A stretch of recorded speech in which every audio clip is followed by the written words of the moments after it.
नमस्कार, आपके साथ मैं हूं विद्यानाथ झा। नमस्कार, बहुत स्वागत है आपका टाइम्स नाउ नवभारत पर। मैं हूं आपके साथ वर्षा शर्मा। लोकतंत्र का सबसे बड़ा पर्व होता है चुनाव, और जब चुनावों की घंटी बजने लगे तो नेताओं को इम्तिहान देना होता है और जनता बन जाती है परीक्षा। बिल्कुल। और हम यही मीडिया आपको बताते हैं कि जनता नेताओं को कितने नंबर देने वाली। बिल्कुल, देखिए आपका channel times now Navbharat Gujarat और हिमाचल प्रदेश के इस चुनाव को लेकर सबसे बड़ा ओपिनियन पोल लेकर आया है, और ये ओपिनियन पोल आपको ये बताएगा कि गुजरात में प्रधानमंत्री नरेंद्र मोदी की अपील चलेगी या दिल्ली के मुख्यमंत्री अरविंद केजरीवाल का जोर चलने वाला है। दरअसल गुजरात में बीजेपी वर्सेस आप है या कांग्रेस का अंडर करंट है, ये भी आपको हमारे ओपिनियन पोल में हम आपको दिखाएंगे। टाइम्स नाउ नवभारत के लिए ये सर्वे ईटीजी रिसर्च ने किया है। ये सर्वे 3 मेथड से किया गया है और door to door, phone calls के जरिए, रैंडम सवालों के जरिए जनता का मूड भांपने की हमने कोशिश की है। बिल्कुल, देखिए अभी आपको हम दिखाएंगे कि आखिर कैसे यहाँ पर जब ये पूरा का पूरा सर्वे किया गया तो लोगों की ओर से किस तरह की प्रतिक्रिया आई है, मौजूदा सरकार से लोग कितना खुश हैं, क्या चाहते हैं, ये सारी बातें हम आपको यहाँ पर दिखाने वाले हैं। और देखिए विद्या, दर्शकों को सर्वे के सैंपल साइज भी यहाँ पर हम बता देते हैं। गुजरात में सर्वे का जो सैंपल साइज रहा है वो 7,800 रहा है, लेकिन वो सवाल जिनमें सीट, वोट शेयर, क्षेत्रवार और जातीय समीकरणों का हिसाब किताब है, उसका सैंपल साइज 18,350 है। हमने हिमाचल प्रदेश का भी सर्वे किया और हिमाचल प्रदेश का सैंपल साइज जो है वो है 2200 का। देखिए, जब हमने सवाल पूछे तो कितने लोगों से पूछे, उसका साइज क्या है, वो है 2200।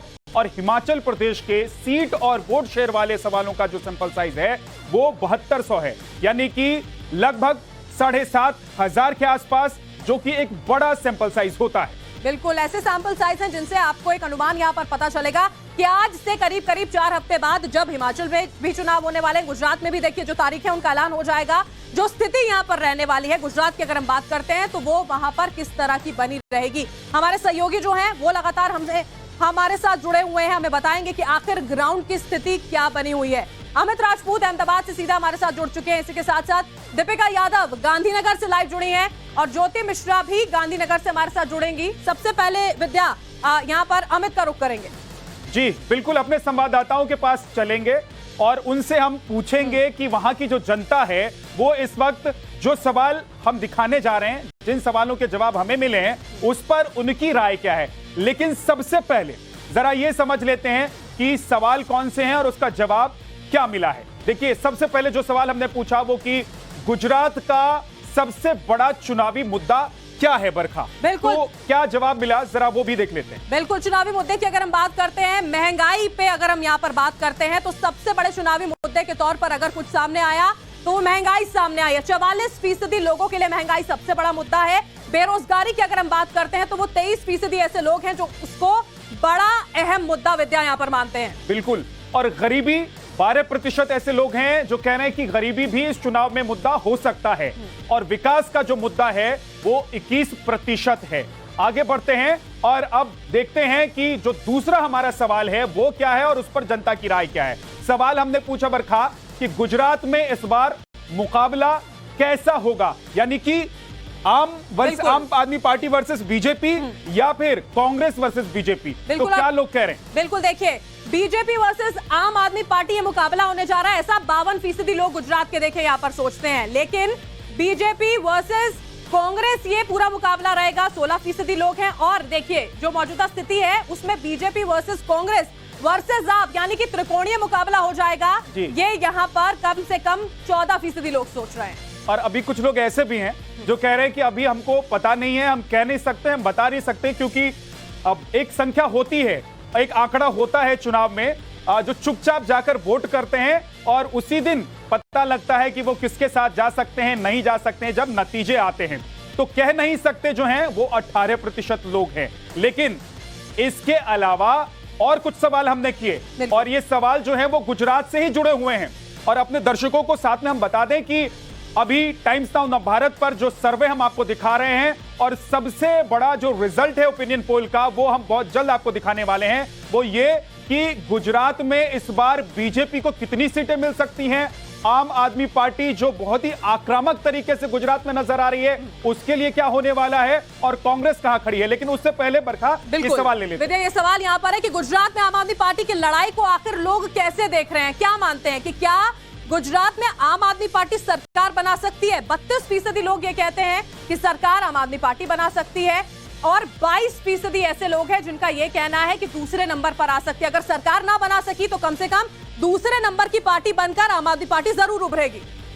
और जो तीसरा सवाल है वो ये कि बीजेपी विरोधी वोट, जो विरोधी हैं वो क्या वोट बांट देंगे? यानी कि बहुत सारी ऐसी पार्टियां होती हैं छोटी छोटी जो वोट बांटने का काम करती हैं, वोट काटने का काम करती है। तो 21% लोग कह रहे हैं कि बीजेपी विरोधी जो हैं वो वोट बांटेंगे और मुश्किल है कहना, ये 25% लोगों का मानना है। तो ये सवाल और उसका जवाब सीधे सीधे जनता से हमने सवाल पूछे, उनका जवाब हम आपको दिखा रहे हैं। अगला सवाल यह है कि गुजरात में सत्ता परिवर्तन होना चाहिए, यह सबसे महत्वपूर्ण सवाल है बरखा, क्योंकि इसी सवाल से लगभग यह भी पता चल जाता है कि गुजरात में हवा किसकी चल रही है। क्योंकि विद्या लंबे समय से बीजेपी जो है वो सत्ता पर काबिज है, इसलिए बहुत महत्वपूर्ण ये सवाल है। देखिए 36% ऐसे लोग हैं इस दौरान जो ये सोचते हैं कि हाँ यहाँ पर सत्ता परिवर्तन जो है वो होना चाहिए। लेकिन इसी के साथ साथ देखिए 46% ऐसे लोग हैं, ज्यादातर अगर आप मान सकते हैं ज्यादा प्रतिशत ऐसे लोग हैं जो ये चाहते हैं कि कोई जरूरत ही नहीं है, सत्ता परिवर्तन नहीं होना चाहिए। और कंफ्यूजन की स्थिति जो है देखिए विद्या, 7% ऐसे लोग हैं जो कहीं ना कहीं कंफ्यूज नजर आ रहे हैं इस सवाल को। अभी समझ में नहीं आ रहा कि करना क्या है। बिल्कुल, वो बाद में कैंडिडेट देखकर और चेहरा देखकर भी तय करते हैं। लेकिन गुजरात है तो यहाँ पर प्रधानमंत्री नरेंद्र मोदी का नाम और काम भी चलता है। लेकिन ये चौथा जो मानना है लोगों का, जो जवाब हमें मिला है वो ये है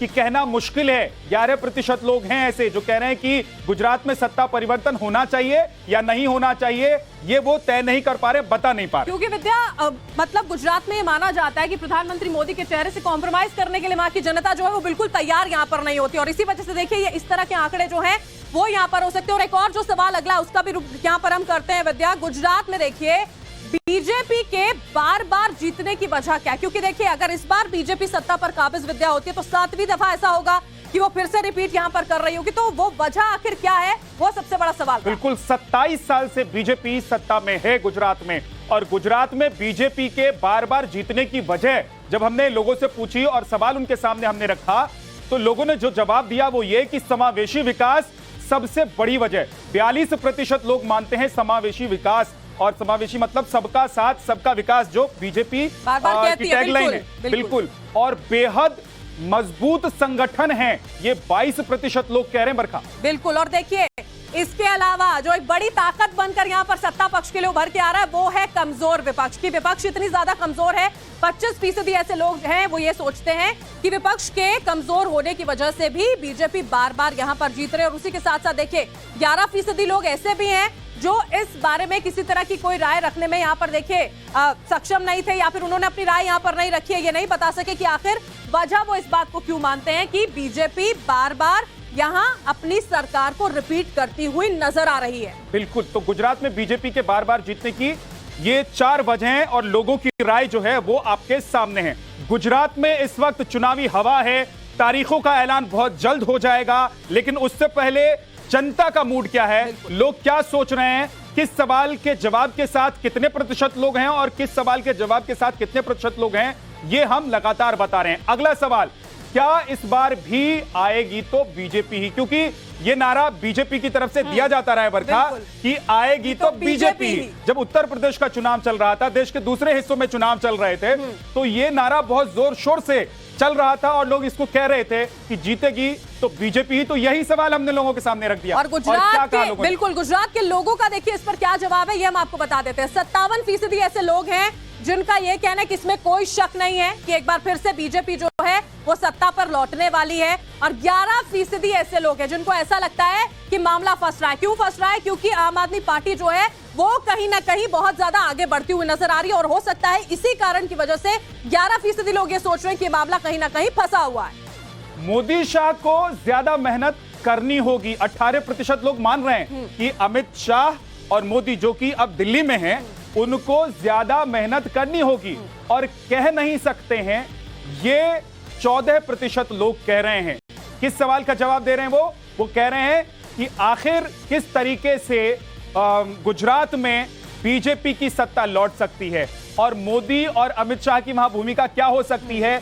ये लोग मान रहे हैं कि अभी कुछ मेहनत और करनी पड़ेगी, लेकिन इनकी संख्या बहुत ज्यादा है नहीं, इसलिए मुझे लगता है कि बीजेपी को ज्यादा चिंता करने की जरूरत नहीं है। लेकिन अब हम आपको बताते हैं, लेकर चलते हैं सहयोगी भी विद्या दरअसल जुड़े हुए हैं, उनका एक बार रुख कर लेते हैं। अमित हमारे साथ जुड़े हुए हैं, उनका रुख करते हैं। अमित, बहुत सारे ऐसे सवाल है जो निकलकर सामने यहाँ पर आए हैं। सबसे पहले अगर हम इसी की बात कर लेते हैं कि क्या एक बार फिर से बीजेपी सत्ता में लौटने वाली है, इसमें ज्यादा से ज्यादा लोगों को यह लगता है कि इसमें कोई शक नहीं है। जो तमाम लोग आपके साथ मौजूद है, बातचीत जरा उनसे करिए, समझने की कोशिश कीजिए कि क्या कह रहा है गुजरात का वोटर।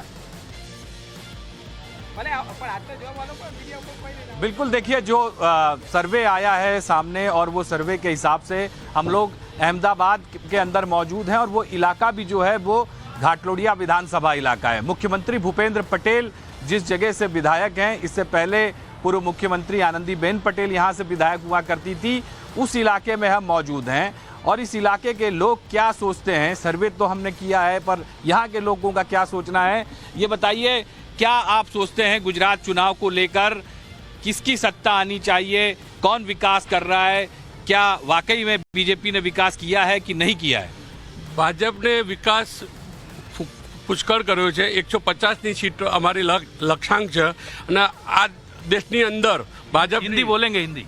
अभी ये गुजरात में पूरे भाजपा की सरकार आने वाली है और कांग्रेस का तो नाम निशानी दिखता नहीं है।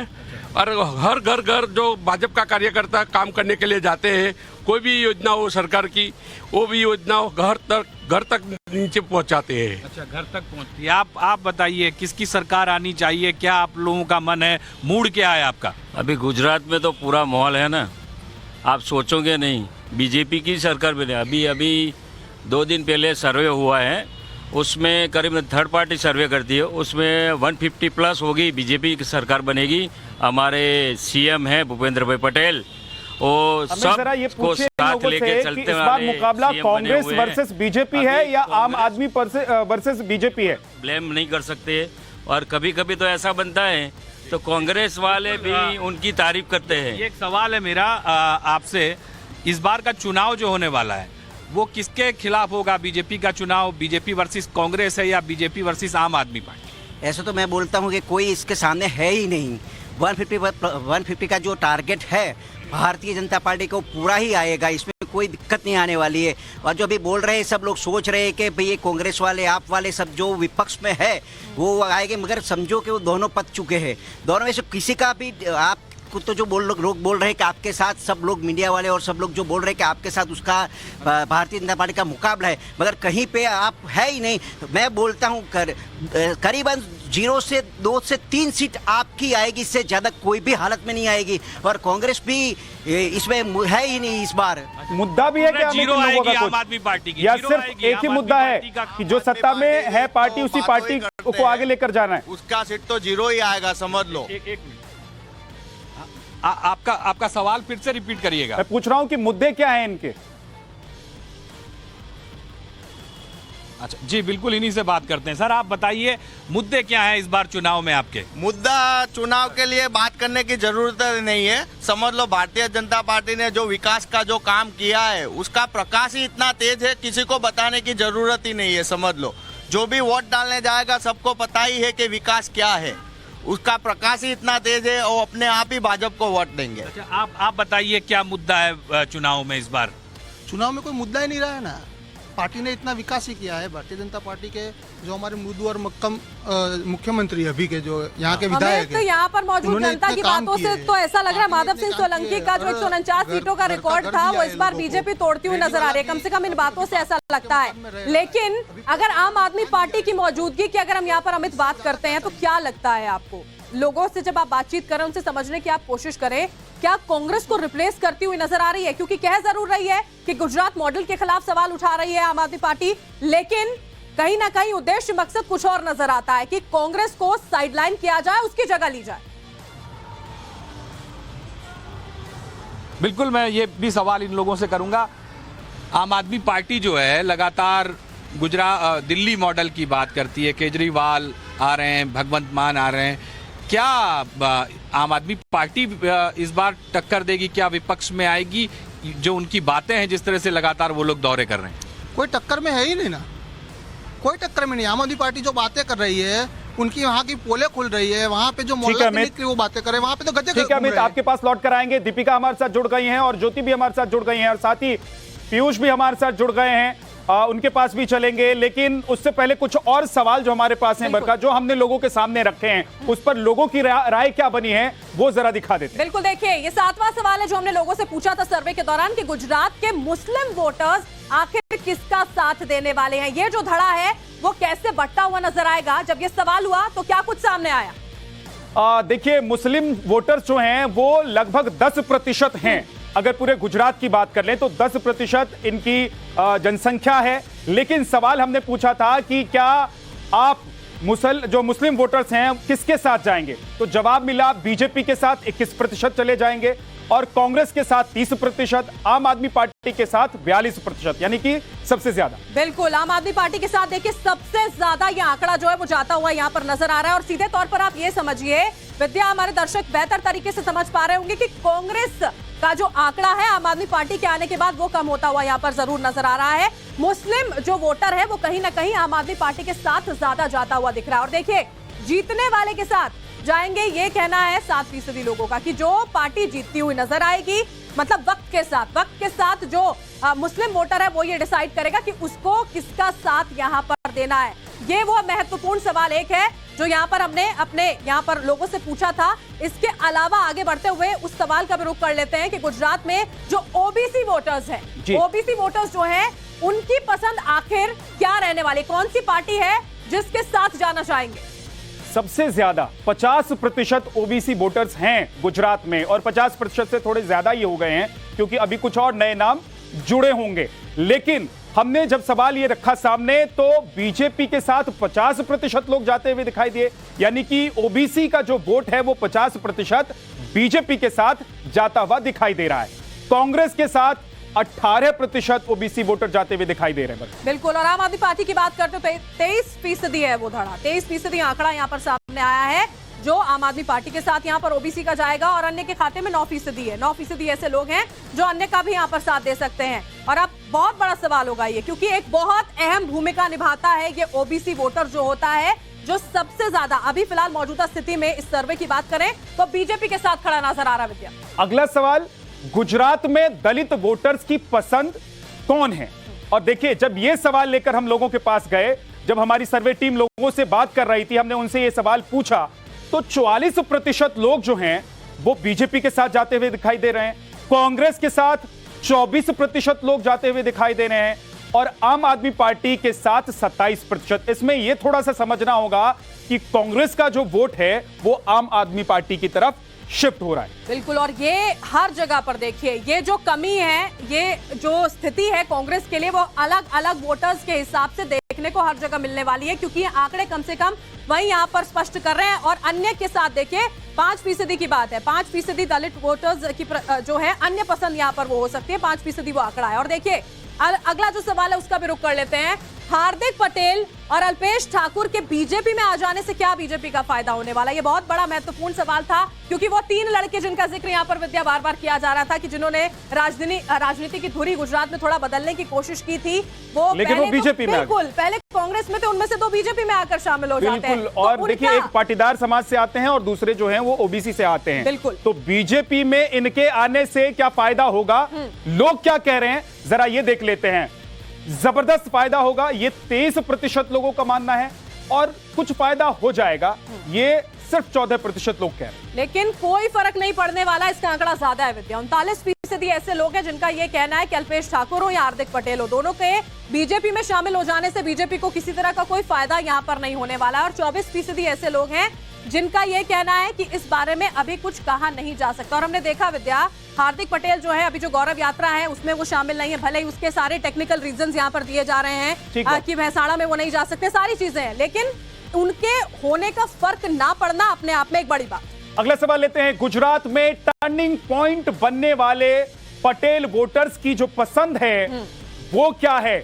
हमने पटेल वोटर्स से जब पूछा कि भाई आपकी पसंद क्या है, क्योंकि पाटीदार को लेकर पूरी राजनीति होती रही है और सभी जानते हैं, और जैसा कि हम बता रहे थे वो 3 युवा लड़कों की जो बात हो रही थी तो वो आंदोलन से ही निकल कर आए हैं। तो ये सवाल जब जनता के सामने हमने रखा है तो उसका जवाब हमें क्या मिला है कि पटेल वोटर्स की पसंद सबसे ज्यादा 59%, यानी कि ये एक बहुत बड़ा आंकड़ा है। 59% लोग बीजेपी के साथ जा रहे हैं। कांग्रेस के पास ऐसा लग रहा है कि झोला जो है उनका वो खाली हो रहा है, 12% रह गए हैं सर। बिल्कुल, और जब बीजेपी के साथ जा रहे हैं विद्या, तो कहीं ना कहीं ये समझ में आ रहा है, ये बड़ा आंकड़ा ये बता रहा है कि वो जो नाराजगी थी पटेल समुदाय की वो कहीं ना कहीं कम होती हुई नजर आ रही है। आम आदमी पार्टी की अगर हम बात करते हैं 23% यहाँ पर पसंद बताया गया है आम आदमी पार्टी को, जो उनके साथ जा सकते हैं, और अन्य की बात करते हैं तो 6% है। देखिए ऐसे जो 6% अन्य के साथ जा सकते हैं उनका समर्थन यहाँ पर कर सकते हैं। आगे बढ़ते हैं, अगले सवाल का यहाँ पर हम बात कर लेते हैं। गुजरात में देखिए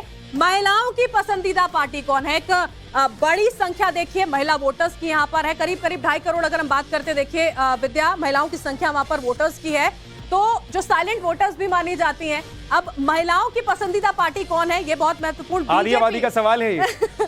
बीजेपी 53%। आप सोचिए बीजेपी को सबसे ज्यादा पसंद यहाँ पर महिलाओं की ओर से किया जा रहा है, और कांग्रेस को सिर्फ और सिर्फ 15%। जी बिल्कुल, तो आधी आबादी जो है वो आधे से ज्यादा तो बीजेपी की तरफ है। बिल्कुल, यानी कि बीजेपी के साथ 53%, कांग्रेस के साथ सिर्फ 15% और आम आदमी पार्टी के साथ 27%। अभी कुछ महिलाएं ऐसी हैं जो कह रही हैं कि वो नहीं बताना चाहती हैं या नहीं बताएंगी या कह नहीं सकती हैं।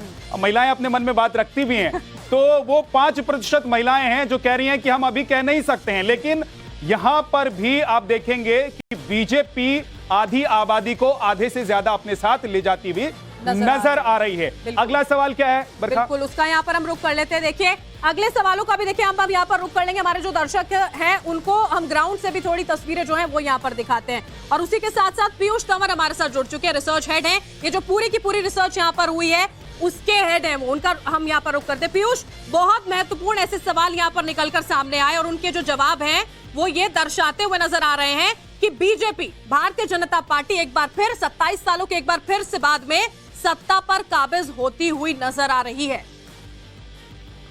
जी विद्या जी और बरखा जी, ये तो मैं कहूंगा ही कि बीजेपी यहाँ पे अभी स्ट्रांग है जी, लेकिन इसका एक मुख्य कारण ये भी है कि बीजेपी, जैसे अगर आप देखेंगे कि पहले पिछले चुनाव में 99 सीट्स लेके आई थी, जो पाटीदार आंदोलन हुआ, फिर जो ठाकुर का हुआ, लेकिन इस बार, लेकिन अगर आप बीजेपी का एवरेज देखेंगे तो 115 के करीब तो रहा ही है पिछले 27 साल में जी। और जो हमारे नंबर के हिसाब से अभी आप आगे भी देखेंगे कि बीजेपी कम से कम 130 सीट तो ले आएगी यहाँ पे, जिसका मुख्य कारण है आम आदमी पार्टी, जो कि जहाँ पे कांग्रेस जीत रहा है वहां पे कांग्रेस को क्षति पहुंचा रहा है और बीजेपी को फायदा पहुंचा रहा है जी। लेकिन तो बीजेपी का एक जी पीयूष, एक सवाल जो अभी जनता के जहन में और जो लोग हमारे दर्शक हैं जो देख रहे होंगे अभी इस वक्त ये आंकड़े, उनके जहन में जरूर आया होगा कि इन सवालों को लेकर हम जनता के पास जा रहे थे, उनसे किस तरीके से बात कर रहे थे, कैसे पूछ रहे थे, और ये जो आंकड़े आपने जुटाए हैं, जो रिसर्च आपने किया है, वो कितना ऑथेंटिक है, किस तरीके से आपने जुटाए हैं ये आंकड़े? जी देखिए, ये जो पूरा प्रोसेस है जिसमें आप देखेंगे कुछ सवाल जैसे सोशल इश्यूज पे है कि यहाँ पे कौन सा बड़ा मुद्दा रहेगा, या फिर जो अभी जो आगे भी देखेंगे कि भारत जोड़ो यात्रा का क्या रहेगा या दिल्ली लिकर स्कैम का क्या रहेगा, उसके लिए हमने 7200 सैंपल लिए थे पूरे गुजरात से जी। और जो आपके जो जातीय समीकरण हो या फिर आपका जो महिला पुरुष का जो भी सवाल था या फिर जो हमारा ओवरऑल ओपिनियन पोल है, उसके लिए 18,500 हमने सैंपल कलेक्ट किए। तो ये जो साइज होता है ये कितना बड़ा माना जाए? क्या ये इतना बड़ा साइज है? गुजरात की जनसंख्या के हिसाब से अगर देखें तो हम ये कह सकते हैं कि जनता का जो मन है वो लोगों के सामने आ रहा है। जी देखिए, ये जो सैंपल साइज है वो स्टैटिस्टिकली सिग्निफिकेंट है, क्योंकि ये हमारा फेज 2 है। इससे पहले हमने फेज 1 भी किया था, जो कि अगस्त में पब्लिश किया था टाइम्स नाउ नवभारत के साथ ही। तो अभी हमारा सैंपल साइज अगर आप ओवरऑल देखें तो 40,000 के करीब है, और ये कंटिन्यू चलता है और हम ट्रैक करते हैं जी। तो जब इसमें भी एक प्रक्रिया रहती है कि जब हम ये आइडेंटिफाई कर लेते हैं कि कौन सी स्ट्रॉन्ग सीट्स है, कौन सी स्विंगिंग सीट्स है, फिर जो स्विंगिंग सीट्स होते हैं उस पर ज्यादा फोकस रहता है और वहां से ज्यादा। और पीयूष देखिए, आगे बहुत सारे ऐसे महत्वपूर्ण सवाल हैं जिनके बारे में हम आपसे समझना चाहेंगे। प्लीज हमारे साथ बने रहेगा। हमारे सहयोगी अमित भी जुड़े हुए हैं, दीपिका भी थोड़ी देर में हमारे साथ जुड़ेंगी, तस्वीरें वो दिखाएंगी। आखिर मौजूदा स्थिति ग्राउंड पर क्या है, कुछ ही हफ्तों में चुनाव हो जाएंगे, क्या कहती है गुजरात की जनता, सब कुछ आपके सामने रखेंगे। लेकिन फिलहाल एक छोटे से ब्रेक के लिए रुकते हैं।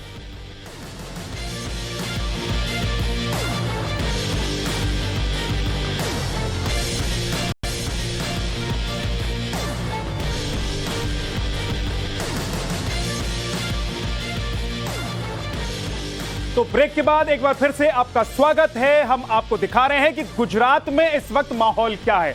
हम आपको बताने वाले हैं कि गुजरात में अगर आज चुनाव हो जाए तो कौन जीत सकता है, कौन हार सकता है। बीजेपी क्या सत्ता में वापसी कर रही है और क्या कांग्रेस पिछली बार की तरह एक बार फिर से परफॉर्मेंस करेगी, अच्छा परफॉर्मेंस, और आम आदमी पार्टी की स्थिति क्या है, ये हम आपको बताएंगे। हम वोट शेयर भी बरखा बताने वाले हैं, हम सीट भी बताएंगे कि जनता अभी क्या सोच रही है, जनता के मन में क्या चल रहा है। बिल्कुल। और कांग्रेस देखिए, कांग्रेस क्या वाकई में अभी ऐसी स्थिति है कि कांग्रेस को हल्के में लिया जा सकता है, क्योंकि पिछले चुनावों का प्रदर्शन बहुत शानदार रहा था। टक्कर भारतीय जनता पार्टी को यहां पर दी थी और आम आदमी पार्टी किस तरह से अब बीजेपी और कांग्रेस के बीच में एक मुख्य पार्टी के तौर पर उभरती हुई, कम से कम टक्कर देती हुई नजर आएगी या नहीं आएगी, या फिर उसकी स्थिति पिछले पंजाब के चुनाव जैसी रह जाएगी। और इसी बीच में देखिए वो सारे सवाल जिन्हें लेकर हम जनता के बीच में पहुंचे थे, सर्वे हमने किया, उनसे जुड़ी हुई जानकारी भी लगातार आप तक पहुंचा रहे। एक और सवाल का यहाँ पर हम पहले रुख कर लेते हैं। हमारे साथ हमारे सहयोगी लगातार बने हुए हैं, दीपिका और ज्योति भी हमारे साथ अहमदाबाद से इस वक्त जुड़ चुकी हैं, उनका हम रुख करेंगे, लेकिन उससे पहले सवाल का रुख कर लेते हैं। देखिए, आम आदमी पार्टी के अग्रेसिव कैंपेन को लेकर लोगों की ओर से किस तरह का रुख सामने आ रहा है, ये अपने आप में बहुत महत्वपूर्ण है, क्योंकि विद्या पिछले हर हफ्ते में हम देखते हैं कि आम आदमी पार्टी संयोजक अरविंद केजरीवाल गुजरात में कहीं ना कहीं दौरे पर होते हैं। बिल्कुल, और उससे बड़ी बात यह कि जिस तरह के बयान दिए जा रहे हैं, बिल्कुल, और उन बयानों को लेकर जो राजनीति हो रही है, वो एक आम आदमी पार्टी ये कोशिश कर रही है गुजरात में माहौल बनाने की, अपनी वहां पर उपलब्धि जो है वो दर्ज कराने की कोशिश कर रही है। हमने जो 13वां हमारा सवाल है वो हमने पूछा कि आम आदमी पार्टी के एग्रेसिव कैंपेन को लेकर क्या सोचते हैं लोग। तो लोग क्या सोच रहे हैं, जरा दिखाइए आंकड़े में क्या हुआ है और कितने प्रतिशत लोग सोच रहे हैं कि कैंपेनिंग, जो एग्रेसिव कैंपेनिंग है आम आदमी पार्टी की, उससे क्या होने वाला है और उसका नतीजा क्या निकलकर सामने आया है। ये बीजेपी के लिए देखिए 17% ऐसे लोग हैं विद्या जो ये सोच रहे हैं कि आम आदमी पार्टी का एग्रेसिव कैंपेन बीजेपी के लिए एक बड़ी चुनौती के तौर पर आ सकता है, और उससे भी बड़ी चुनौती हो सकती है कांग्रेस के लिए। 29% लोग ऐसा सोच रहे हैं कि बीजेपी से ज्यादा नुकसान अगर आम आदमी पार्टी करेगी तो वो कांग्रेस पार्टी का करेगी। और दोनों को, अगर बीजेपी और कांग्रेस दोनों के लिए चुनौती कितनी बड़ी है, तो 21% लोग कह रहे हैं कि भाई दोनों के लिए चुनौती आम आदमी पार्टी है, और खासतौर से एग्रेसिव कैंपेन अगर आम आदमी पार्टी कर रही है जिस तरीके से, उसी तरीके से करती रही तो। अभी कहना मुश्किल है 33%, यानी कि सबसे ज्यादा लोग ये कह रहे हैं कि ये कहना मुश्किल है कि एग्रेसिव कैंपेन का फायदा आम आदमी पार्टी को मिलेगा। चुनौती के तौर पर वो सामने आएंगे, बीजेपी हो या फिर कांग्रेस हो। बिल्कुल, या इसका नुकसान होने वाला है, क्या कुछ होगा, ये कहना अभी लोगों के लिए थोड़ा मुश्किल समझ में आ रहा है। और देखिए, दिल्ली शराब घोटाले का असर, दिल्ली शराब घोटाले का असर क्या गुजरात चुनाव पर पड़ने वाला है, आम आदमी पार्टी को इसका नुकसान क्या होने वाला है, भारतीय जनता पार्टी को क्या इसका फायदा हो जाएगा, यह भी अपने आप में एक बहुत महत्वपूर्ण सवाल है जो जनता के बीच हमने जाकर पूछा था, जिसमें 33% ऐसे लोग हैं जो ये कहते हैं कि हाँ, दिल्ली शराब घोटाले का असर जो है वो गुजरात में पड़ेगा। और इसके अलावा 40% लोग ऐसे हैं जो कह रहे हैं कि नहीं, कोई असर नहीं पड़ेगा, शराब घोटाले का असर, दिल्ली का जो मामला है वो गुजरात तक नहीं पहुंचेगा। ये 40% सबसे ज्यादा लोग हैं जो ये मानकर चल रहे हैं। थोड़ा बहुत असर हो सकता है, 9% लोग हैं, बहुत कम है ये लोग, और फिलहाल कहना मुश्किल है। ये वो कैटेगरी है जो अभी कुछ बताती ही नहीं है, वो बाद में तय करती है अपने मन की बात, सीधे जाकर वोटिंग मशीन में वो बताते हैं कि वो करने क्या जा रहे हैं। तो ये वही लोग हैं, लेकिन दिल्ली शराब घोटाले का असर गुजरात पर नहीं पड़ेगा, ये सबसे ज्यादा लोग मान रहे हैं। अगला सवाल क्या है वर्षा? बिल्कुल, अगले सवाल का यहाँ पर हम रुख कर लेते हैं। देखिए, राजेंद्र पाल गौतम की बात करते हैं। उनका हिंदू धर्म पर वो विवादास्पद बयान जो था, क्या वो गुजरात चुनाव पर असर डालने वाला है? जिस तरह की बयानबाजी उन्होंने हिंदू देवी देवताओं को लेकर कही थी कि पूजा अर्चना नहीं की जानी चाहिए, क्या उस विवादास्पद बयान का असर गुजरात के चुनावों पर पड़ने वाला है?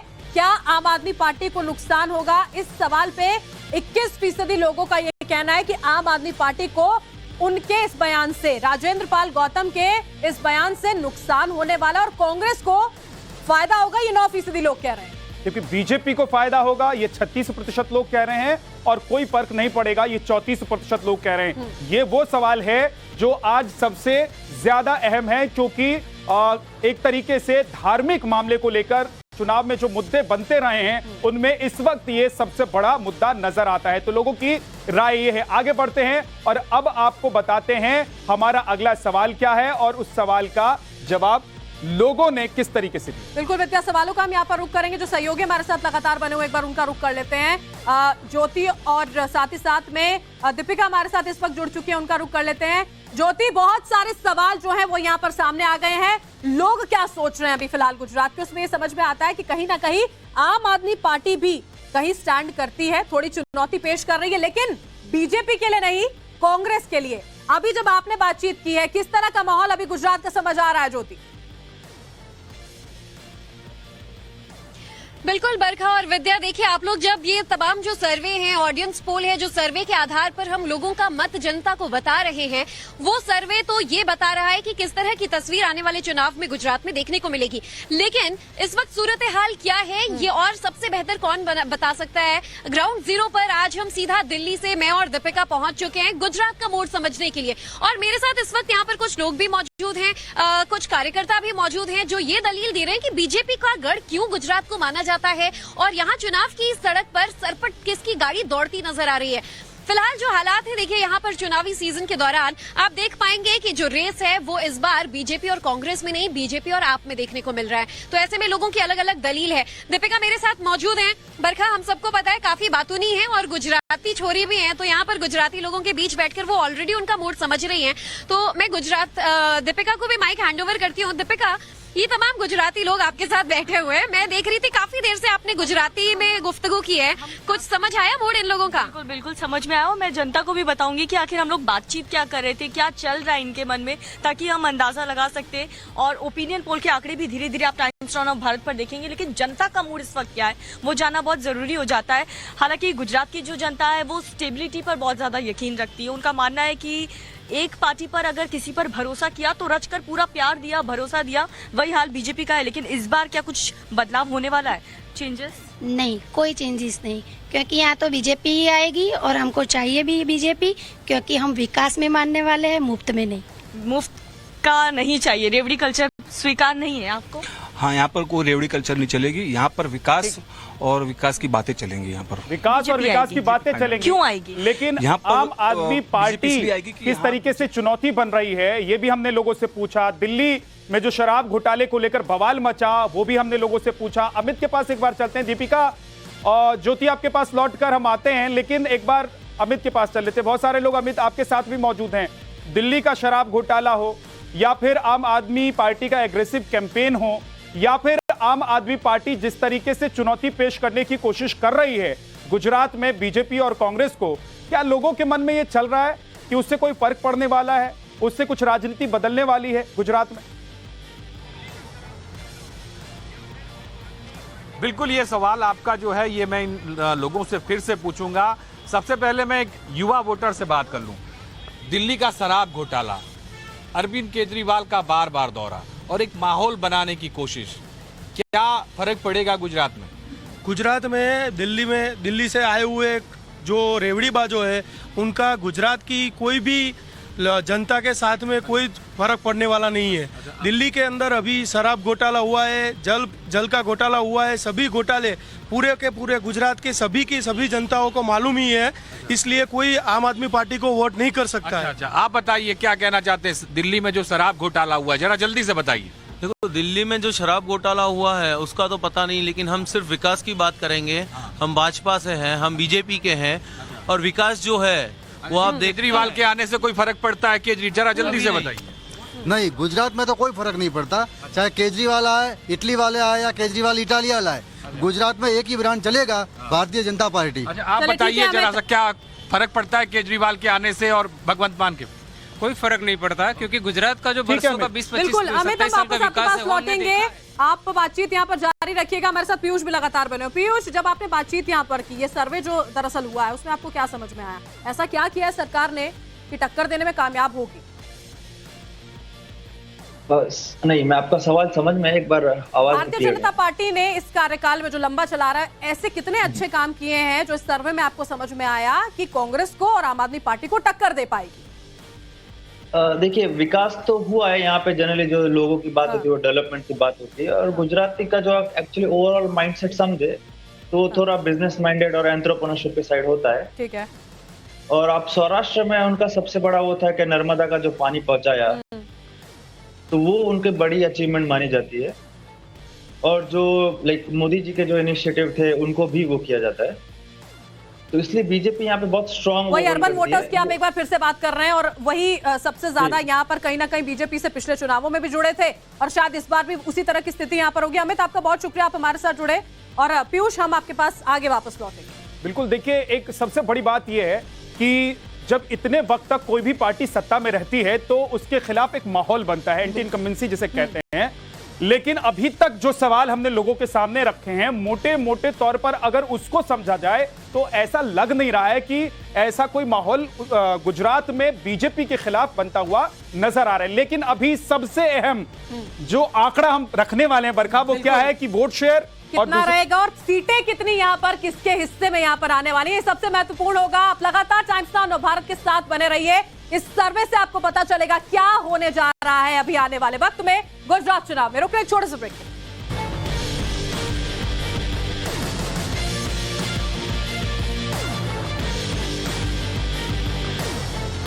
ब्रेक के बाद बहुत स्वागत है आपका। गुजरात की जनता का मूड क्या कहता है, टाइम्स नाउ नवभारत आप तक पहुंचा रहा है कि आखिर आज की डेट में अगर चुनाव हो जाता है गुजरात में तो किसकी होगी जीत, कौन यहां पर फेल होने वाला है। वो आम आदमी पार्टी जो अब चुनावों में उतरी है, वो क्या पंजाब को रिपीट कर पाएगी, क्योंकि ऐसी स्थिति में कम से कम समझ में नहीं आती है, नजर नहीं आती। अब देखना होगा कि आगे आने वाले वक्त में जब वाकई में चुनाव होते हैं, परिणाम आते हैं, तो क्या होगा। जी, और हमने अब आगे जो सवाल लोगों के सामने रखे, 16वां सवाल जो है वो ये है कि भारत जोड़ो यात्रा चुनाव से पहले गुजरात पहुंचती तो रिजल्ट पर इसका इंपैक्ट कितना पड़ता। ये देखिए, राहुल गांधी भारत जोड़ो यात्रा पर निकले हुए हैं, और गुजरात चुनाव से पहले अगर ये यात्रा वहां पहुंच जाए तो क्या फर्क पड़ने वाला था, लोग क्या सोच रहे हैं, उन्होंने क्या जवाब दिया है, ये जरा हम देख लेते हैं। बिल्कुल, देखिए अगर ये पूरी की पूरी यात्रा गुजरात में पहुंचती चुनावों से पहले, तो लोगों का ये कहना है, 27% लोग ऐसे हैं जिनका ये कहना है कि हाँ इससे फर्क पड़ने वाला था। 27% है वो आंकड़ा। लेकिन 13% लोग ऐसे भी हैं जिनका ये कहना है कि हाँ थोड़ा बहुत अंतर जरूर हो सकता है, लेकिन उससे बहुत ज्यादा इंपैक्ट जो है वो नहीं पड़ने वाला था। बिल्कुल, लेकिन सबसे ज्यादा जो संख्या है 45% लोगों की, वो ये कह रहे हैं कि इसका कोई इंपैक्ट नहीं पड़ता। यानी कि राहुल गांधी गुजरात जाते, इस यात्रा के दौरान लोगों से मिलते, रैली करते, सभा करते, लोगों तक पहुंचते, उसका कोई फर्क नहीं पड़ेगा, ये 45% लोग कह रहे हैं। और ये एक गंभीर बात है जिसे कांग्रेस को, राहुल गांधी को, जिस पर विचार करना चाहिए। कह नहीं सकते ये 15% लोग हैं। और अगले सवाल का देखिए यहाँ पर रुक कर लेते। देखिए, चुनाव से पहले भारत जोड़ो यात्रा में गुजरात रूट के ना होने की आखिर वजह क्या है। बहुत बड़ा सवाल यहाँ पर यह है, क्योंकि भारत जोड़ो यात्रा में गुजरात यहाँ पर रहा ही नहीं, और लोगों के मन में, जहन में कहीं ना कहीं यही बातें आ रही थी विद्या, कि कारण यही हो सकता है कि कहीं कांग्रेस ने पहले से ही तो हार नहीं मान रही है, और 31% ऐसे लोग हैं जिनको ऐसा लगता है कि कांग्रेस हार मान चुकी है, और 9% ऐसे लोग हैं जो ये सोचते हैं कि कांग्रेस पूरी तरह कंफ्यूज है। जी, तो क्या कांग्रेस ने ये पहले ही तय कर लिया है कि हमको गुजरात में बहुत फायदा होने वाला है नहीं, इसीलिए इस यात्रा को वहां से ले जाने का फायदा नहीं है? उस पर लोगों की जो राय है वही हम दिखा रहे हैं। 2024 की तैयारी में कांग्रेस लगी हुई है, ये 28% लोग मान रहे हैं, और कमजोर प्लानिंग है, ये 32% लोग मान रहे हैं। लेकिन जमीन पर इस वक्त हालात कैसे हैं? देखिए, ज्योति हमारी सहयोगी पहुंच चुकी हैं, और साथ ही दीपिका यादव भी हमारी सहयोगी उनके साथ मौजूद है। देखिए, भारत जोड़ो यात्रा राहुल गांधी ज्योति लेकर निकल चुके हैं, लेकिन गुजरात चुनाव से पहले वो रूट में है ही नहीं। तो लोग क्या सोच रहे हैं इस बात को लेकर? क्या लोग सोच रहे हैं कि कांग्रेस अब खत्म हो रही है क्या गुजरात में, या राहुल गांधी के आने नहीं आने से कोई फर्क नहीं पड़ने वाला है? निश्चित तौर पर विद्या, देखिए बहुत ही हैरान कर देने वाली तस्वीर जब आप गुजरात आते हैं तो इस बार आपको देखने के लिए मिलेगी। गुजरात प्रधानमंत्री का घर है, गृह मंत्री अमित शाह का ये घर है। जेपी नड्डा जो कि बीजेपी के अध्यक्ष हैं, वो किस तरह से बूथ लेवल पर कार्यकर्ताओं की हौसला अफजाई करने में लगे हुए हैं। यानी कि पूरी तरह से बागडोर बीजेपी ने संभाली है, जिसका ये गढ़ माना जाता है, जो यहाँ पर एस्टैब्लिश्ड ऑलरेडी मानी जा रही है, जीत भी लगभग सुनिश्चित माना जाता है। ऐसे में अगर कोई रेस से गायब नजर आ रहा है तो वो कांग्रेस है। भारत जोड़ो यात्रा निश्चित तौर पर अगर गुजरात से इस वक्त गुजरती तो कुछ ना कुछ असर तो जाहिर सी बात है देखने को मिलता। यहाँ के जो युवा हैं, यहाँ के जो लोग हैं, वो इस बात से कितना इत्तेफाक रखते हैं, चलिए इनसे इनकी राय जान लेते हैं। कांग्रेस अगर यहाँ पर आती, क्योंकि अभी प्रचार प्रसार से कोई नेता नजर नहीं आ रहा है, राहुल गांधी, सोनिया गांधी, प्रियंका गांधी या कोई बड़ा लीडर आता, तो क्या जो पिछले बार का उनका वोट बैंक था, सेकंड नंबर की पार्टी थी कांग्रेस, वो बरकरार रह पाएगी? वैसे भी नहीं रह पाएगी, क्योंकि कांग्रेस के पास नई नीति है और न नेता है, इसलिए कांग्रेस कहीं पिक्चर में ही नहीं है। गुजरात में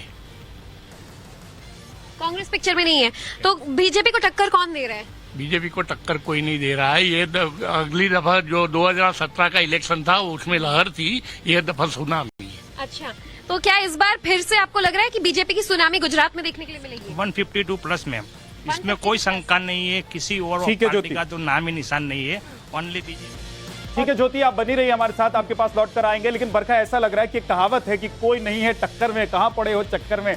तो क्या गुजरात में बीजेपी के लिए ये एक तरीके से केक वॉक है? क्या मैदान जो है वो खाली है? कांग्रेस सरेंडर करती हुई क्या नजर आ रही है? और आम आदमी पार्टी का इंपैक्ट कितना दिखाई दे रहा है? ये सब अभी जो हम आंकड़े बताने वाले हैं उसमें साफ हो समझ में आ जाएगा। अपने दर्शकों को हम बता दें, ब्रेक के लिए हम रुक रहे हैं, लेकिन वापस लौटेंगे तो आपको दिखाएंगे कि सर्वे में किस तरह से ये पता चला है कि भारतीय जनता पार्टी, कांग्रेस और आम आदमी पार्टी को आखिर कितनी सीटें मिलने वाली है। बीजेपी क्या पिछले साल का आंकड़ा, जो माफ कीजिए पिछले चुनावों का आंकड़ा जो है उसको पार कर पाएगी, बेहतर प्रदर्शन करेगी? ये सारे आंकड़े आपके सामने रखें। बिल्कुल। और इसके अलावा हिमाचल प्रदेश में लोगों का मूड क्या है? तारीख का ऐलान हो चुका है और 12 नवंबर को वहां पर वोटिंग है, 8 दिसंबर को नतीजे आएंगे। तो इस वक्त लोग क्या सोच रहे हैं, किसके साथ जाना चाहते हैं? कांग्रेस की हालत क्या है? बीजेपी किस तरीके से परफॉर्म कर सकती है? लोगों के मन में क्या चल रहा है वो भी आपको बताएंगे। एक बहुत छोटा सा ब्रेक, फौरन वापस लौटेंगे। टाइम्स नाउ नव भारत पर आप चुनावी राज्यों गुजरात और हिमाचल प्रदेश का सबसे बड़ा ओपिनियन पोल देख रहे हैं। अब तक आपने गुजरात के चुनावी मुद्दे देख लिए, आपने देख लिया कि इस बार बीजेपी विपक्षी दलों से मुकाबले में बहुत आगे मुद्दों के हिसाब से दिखाई दे रही है। लेकिन इस बार गुजरात में नया फैक्टर बन करके सामने आई है आम आदमी पार्टी, और आम आदमी पार्टी की वजह से बीजेपी से लड़ाई में दो पार्टियां किस तरीके से कंपीट कर रही हैं वो हम आपको दिखा रहे हैं। और देखिए, दर्शकों की दिलचस्पी जो है वो हम बेहतर तरीके से समझ रहे हैं। किसकी कितनी सीटें आएंगी, किस पार्टी का वोट प्रतिशत जो है वो क्या रहने वाला है, वोट शेयर क्या रहेगा, ये सब बताने के लिए टाइम्स नाउ नव भारत अपने ओपिनियन पोल के साथ पूरी तरह तैयार है। आंकड़ों को हमारी आउटपुट और ग्राफिक्स टीम प्रोसेस कर रही है। पीसीआर टीम जल्द इसे आपकी स्क्रीन पर दिखाने वाली है। हमारी इनपुट और गेस्ट कोऑर्डिनेशन टीम ने भी आंकड़ों का विश्लेषण करने के लिए बेहद खास इंतजाम किए हैं, ताकि हमारे दर्शकों तक हम वो आंकड़े पहुंचा सके जिनका आप इंतजार कर रहे हैं। और अब हम आपको ये बताएंगे कि आखिर जो दर्शक हमारे साथ अभी अभी जुड़े हैं उन्हें एक बार फिर से देखिए, सैंपल साइज में एक बार फिर से बता देती हूं। गुजरात की अगर हम बात कर रहे हैं, सर्वे का सैंपल साइज 7,800 है, लेकिन वो सवाल जिनमें सीट है, वोट शेयर है, क्षेत्रवार और जातीय समीकरणों का हिसाब किताब है, उसका सैंपल साइज 18,350 है। बिल्कुल। और हमने हिमाचल प्रदेश का भी सर्वे किया है, और हिमाचल प्रदेश का जो सैंपल साइज है वो भी आपको बताते हैं। 2200 ये मुद्दों को लेकर जो हमने सवाल किया, ये उसका सैंपल साइज है। लेकिन अलग हटकर हिमाचल प्रदेश के सीट और वोट शेयर वाले सवाल का जो सैंपल साइज है वो बड़ा है, और प्रदेश की जनसंख्या के हिसाब से देखें तो इस सैंपल साइज को अच्छा खासा बड़ा माना जाता है। 7200 है ये सैंपल साइज। तो इस तरीके से समझ में आता है कि अभी लोगों के मन में क्या चल रहा है, लोग क्या सोच रहे हैं, हवा किसकी तरफ जा रही है। और अगला जो सवाल है बरखा, वो अब हम रीजन के हिसाब से बताएंगे। और अलग अलग रीजन में अगर गुजरात में आप जाते हैं तो हर रीजन में लोगों के मन में क्या चल रहा है, किसको कितना फायदा हो रहा है, कितना नुकसान हो रहा है, ये जरा देख लेते हैं। सौराष्ट्र की बात करते हैं। देखिए, सबसे पहले सौराष्ट्र कच्छ में किससे कितनी सीटें मिल सकती हैं, आंकड़ों के लिहाज से अगर हम आपको बताते हैं। देखिए, बीजेपी की बात करते हैं, बीजेपी को 32 सीटें मिल सकती है। सबसे ज्यादा जो सीटें हैं वो बीजेपी के खाते में जाती हुई नजर आ रही हैं। और कांग्रेस की अगर हम बात करते हैं तो 12 सीटें कांग्रेस के खाते में आ सकती हैं। ये हम बता रहे हैं कि सौराष्ट्र और कच्छ में सीटें किस पार्टी को कितनी जा सकती है। ये अब आंकड़ा धीरे धीरे आपके सामने खुल रहा है। जैसा कि हमने आपको बताया था कि इस वक्त गुजरात के मन में क्या चल रहा है। हम आपको डिटेल में ना सिर्फ मुद्दे बताएंगे बल्कि सीट और वोट शेयर भी बताएंगे। तो बीजेपी के खाते में 32 और कांग्रेस के खाते में 12 और आम आदमी पार्टी इस रीजन से 9 सीटें अपने नाम कर रही है, जबकि अन्य के खाते में सिर्फ 1 सीट जा रही है। बिल्कुल। और देखिए बात उत्तर गुजरात की करते हैं। उत्तर गुजरात में किसे कितनी सीटें मिलने वाली है बहुत ज्यादा महत्वपूर्ण है, क्योंकि देखिए 32 सीटें हैं, 6 जिले वहां पर मौजूद हैं। वहां पर किसके खाते में कितनी सीटें जा रही हैं इन 32 सीटों में से, तो यहां भारतीय जनता पार्टी की सबसे पहले बात कर लेते हैं। 23 सीटें जो है वो भारतीय जनता पार्टी के पास जा रही हैं 32 में से। और कांग्रेस की बात करते हैं तो 5 सीटें जो है वो कांग्रेस के पास जा सकती हैं। आम आदमी पार्टी 4 सीटों तक सिमट जाएगी। और अगर हम देखें 2017 के मुकाबले को, तो यहां पर कांग्रेस को बहुत ज्यादा नुकसान होता हुआ नजर आ रहा है। बीजेपी इस बार फायदे में यहां से भी, अगर इस रीजन की बात कर ले, उत्तर गुजरात रीजन की बात कर ले, तो यहां से फायदे में दिखाई दे रही है। अगले सवाल पर चलते हैं, जो कि 20वां सवाल है कि सेंट्रल गुजरात में कितनी सीटें किसके खाते में जा सकती है।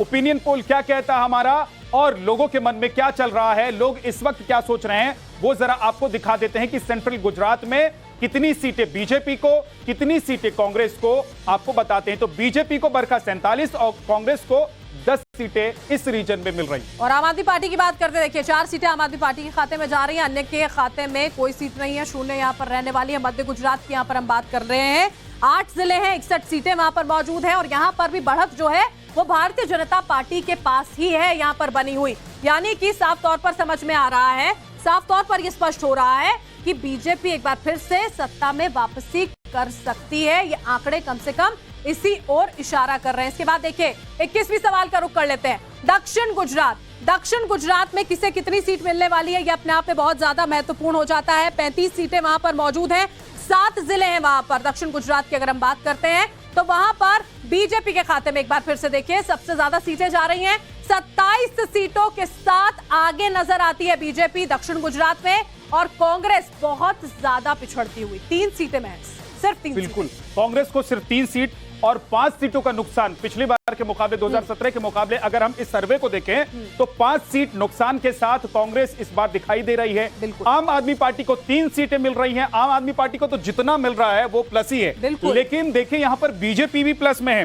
पिछली बार 2017 की अगर बात कर लें तो 2017 में बीजेपी के पास इस रीजन से 25 सीटें मिली थी, इस बार 27 सीटें मिलने का अनुमान लगाया जा रहा है। आम आदमी पार्टी के खाते में 3 सीटें जा रही हैं और कांग्रेस के पास सिर्फ 3 सीटें बच रही हैं, तो कांग्रेस को 5 सीटों का नुकसान इस रीजन में हो रहा है। ये दक्षिण गुजरात में लोग अभी जो मन बना रहे हैं उसका आंकड़ा हम दिखा रहे हैं। लेकिन अब हमारे साथ जो कुछ खास मेहमान जुड़े हैं उनके पास चलते हैं, साथ ही हम हमारे साथ जो सहयोगी जुड़े हुए हैं गुजरात से उनके पास भी चलेंगे। हमारे साथ देखिए संजू वर्मा प्रवक्ता बीजेपी से जुड़ जाएंगे कुछ ही देर में।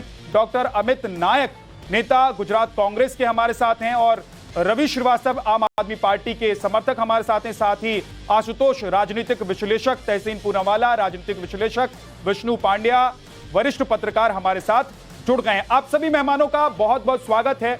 और सबसे पहले मैं कांग्रेस के नेता के पास जाना चाहता हूं। डॉक्टर अमित नायक जी, ऐसा लग रहा है कि अभी तक जो हमने सवाल जनता के सामने रखे थे और जनता से जो जवाब मिला है और कांग्रेस का जो रुख दिखाई दे रहा है गुजरात में, क्या आप लोगों को पहले ही एहसास हो गया है कि अब आप लोगों की लड़ाई गुजरात में रह नहीं गई है, ये बीजेपी वर्सेस आम आदमी पार्टी की लड़ाई हो गई है?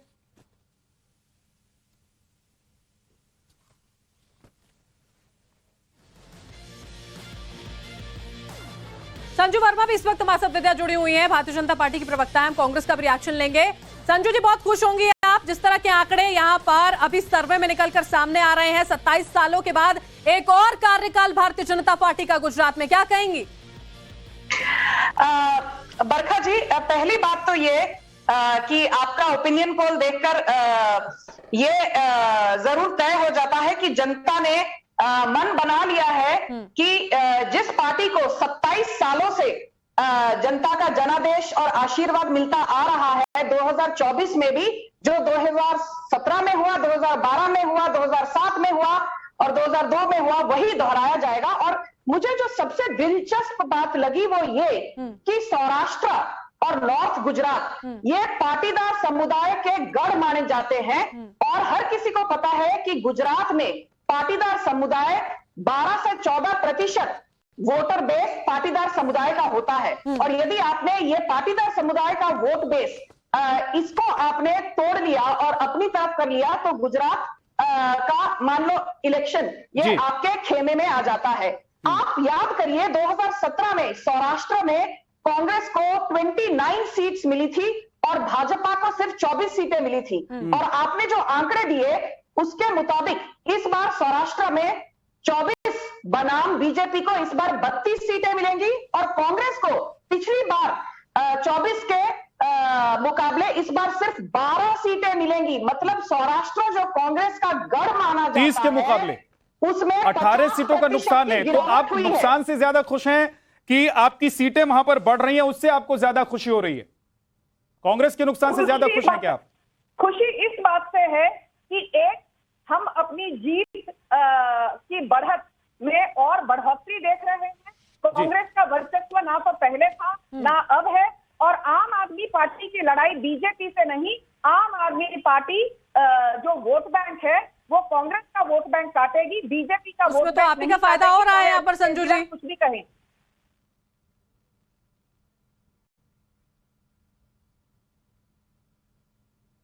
फायदा तो भारतीय जनता पार्टी का ही है संजू वर्मा जी इसमें। अगर आम आदमी पार्टी कांग्रेस का वोट काटती हुई नजर आ रही है तो जितने सत्ता विरोधी वोट हैं वो तो जा ही रहे हैं फिर आम आदमी पार्टी के पास। नहीं बरखा जी मैं एक चीज कहना चाहती हूँ कि पिछले कुछ हफ्तों से आम आदमी पार्टी के नेता, हालांकि आपकी डिबेट का ये मुद्दा नहीं है, पर जिस तरह की ओछी आज हम डिबेट कर ही नहीं रहे हैं संजू जी, डिबेट कर ही नहीं रहे हैं, लेकिन हम तो जो अभी मन है गुजरात का वो बता रहे हैं। आपके पास मैं लौट कर आऊंगा, लेकिन रवि श्रीवास्तव जी भी हमारे साथ बने हुए हैं, उनके पास एक बार चल रहते हैं, क्योंकि आम आदमी पार्टी बहुत आक्रामक तरीके से इस बार गुजरात में चुनाव लड़ने की कोशिश कर रही है। लगातार बयानबाजी भी रवि श्रीवास्तव जी हम देख रहे हैं कि आम आदमी पार्टी के नेताओं की तरफ से की जा रही है। तो क्या अभी तक के जो सर्वे के रिपोर्ट हैं या आंकड़े हैं वो ये बताते हैं कि आप लोग लड़ाई जरूर लड़ रहे हैं, लेकिन ये लड़ाई इतनी बड़ी नहीं लड़ रहे हैं आप लोग कि सत्ता में आ जाए?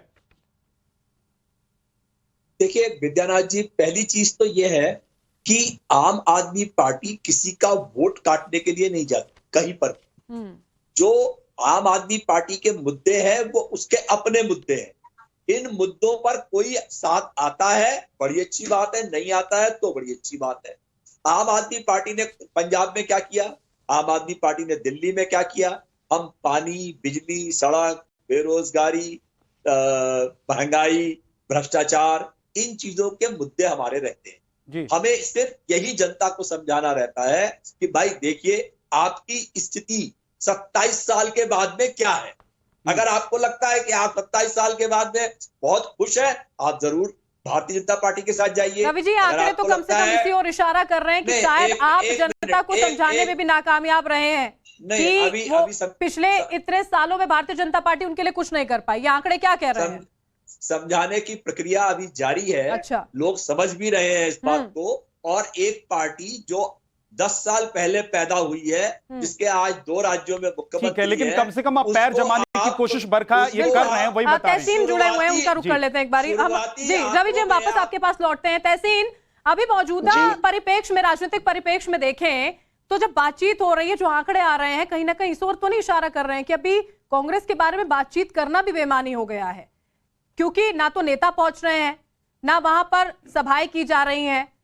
क्या आप लोगों ने गिव अप कर लिया है क्या? ऐसी इस तरह की सिचुएशन क्यों है? अव्वल तो आपके शो में मुझे शिरकत करने का मौका मिला, इसलिए मैं आपका शुक्रगुजार हूं। आप दोनों बहुत वरिष्ठ एंकर्स हैं। तो जब आप कहते हो कि क्या कांग्रेस ने गिव अप कर दिया, तो टाइम्स नाउ आप ही का सिस्टर चैनल कल कांग्रेस की इतनी बड़ी रैली को कवर कर रहा था, जो उनकी यात्रा है गुजरात के अंदर। इस तरह की भीड़, टाइम्स नाउ को मैं कोट करते हुए कह रहा, आपका सिस्टर चैनल की इस तरह की भीड़ आज तक नहीं दिखी ट्राइबल इलाकों में। तो अगर इसको आप गिव अप कहते हैं तो फिर जीतना आप किसको कहते हैं मैं नहीं जानता हूं। लेकिन मैं राहुल गांधी ने जो अभी यात्रा निकाली है वो गुजरात क्यों नहीं जा रही है चुनाव से पहले? क्या राहुल गांधी के जाने या नहीं जाने का कोई फर्क नहीं पड़ने वाला है, ऐसा कांग्रेस को लग रहा है? जी, अगर मैं अपनी एक बात समाप्त करूं फिर आप पूछेंगे तो फिर अच्छी वार्तालाप होगी, वरना फिर आप बीच में काटोगे तो फिर वार्तालाप नहीं हो सकती। लेकिन मैं इस प्रश्न का आपका उत्तर देता हूँ। जी बिल्कुल, तो मैं आपके इस प्रश्न का उत्तर दे देता हूँ। राहुल गांधी की जो भारत जोड़ो यात्रा है उसकी शुरुआत बापू महात्मा गांधी का आशीर्वाद साबरमती आश्रम से लेने के बाद ही उसकी शुरुआत हुई। तो इस फैक्ट को भी आप फैक्ट चेक कीजिए। इसका सोर्स है टाइम्स ऑफ इंडिया, बाकी टाइम्स नाउ भी उसकी कवरेज किया था, टाइम्स नाउ भारत ने भी इस चीज की कवरेज किया था। राहुल गांधी की यात्रा वहीं से शुरू हुई। और आपको एक चीज बता दो आपके दर्शकों को कि गुजरात के अंदर एक भारत जोड़ो यात्रा या गुजरात जोड़ो यात्रा निकलने वाली है, जो Gujarat wing of the Congress निकाल रही है। लेकिन मैं एक अहम बात करके अपनी बात समाप्त करना चाहता हूं। आपके सर्वे से मैं इत्तेफाक नहीं रखता हूं, इसलिए आपके सर्वे से इत्तेफाक नहीं रखता क्योंकि जो सीट प्रोजेक्शन आपने दिखाया वो शायद गलत है। परसेंटेज बिल्कुल सही है, सीट प्रोजेक्शन कहीं ना कहीं इसमें गलती हो रही है।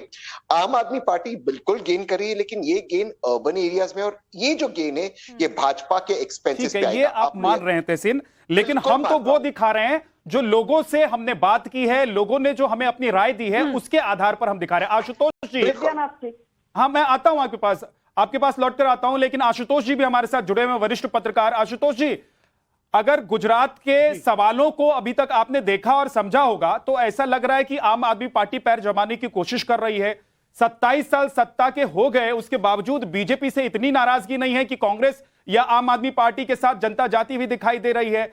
मुद्दे भी कोई ऐसे नजर नहीं आते जिसके खिलाफ खड़ी हो जाए जनता और बीजेपी के खिलाफ चली जाए।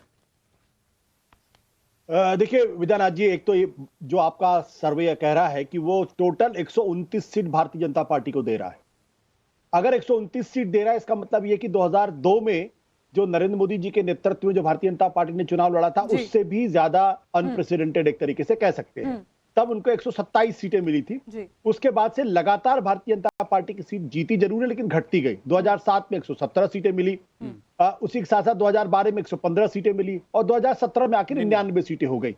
तो अगर 129 सीटें मिल रही फिर तो यह मानना पड़ेगा कि बहुत बढ़िया परफॉर्मेंस इस वक्त जो मुख्यमंत्री है जिनको जो है उन्होंने किया है। दूसरा, मुझे अभी भी ऐसा लगता है कि आम आदमी पार्टी का परफॉर्मेंस जो आप दिखा रहे हैं, ये आम आदमी पार्टी का परफॉर्मेंस अगर वो सिंगल डिजिट से बाहर निकल रहे तो मुझे इस पर हैरानी जरूर होगी। कांग्रेस को मुझे लगता है कि आपके इस डेटा में अंडर एस्टिमेट किया जा रहा है।